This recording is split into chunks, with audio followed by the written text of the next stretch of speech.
General knowledge. ঝুম চাষ হলো এক প্রকারের পাহাড়ি অস্থায়ী কৃষি। কোন গ্রহকে নীল গ্রহ বলা হয়? পৃথিবীকে। সিন্ধু সভ্যতা কে আবিষ্কার করেন? Sir John Marshall. পরশুরাম ছদ্মনামে কে সাহিত্য রচনা করতেন? রাজশেখর বসু। ভারতীয় ফুটবলের জনক কাকে বলা হয়? নগেন্দ্র প্রসাদ সর্বাধিকারী।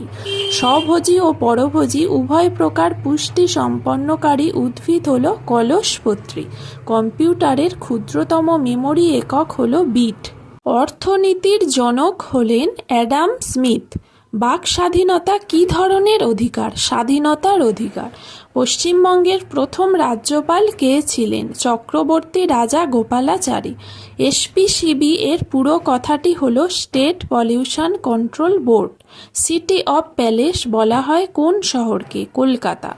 ফরওয়ার্ড ব্লক কে প্রতিষ্ঠা করেন? সুভাষচন্দ্র বসু। বায়ুমণ্ডলীয় চাপ পরিমাপক যন্ত্রের নাম কি? ব্যারোমিটার।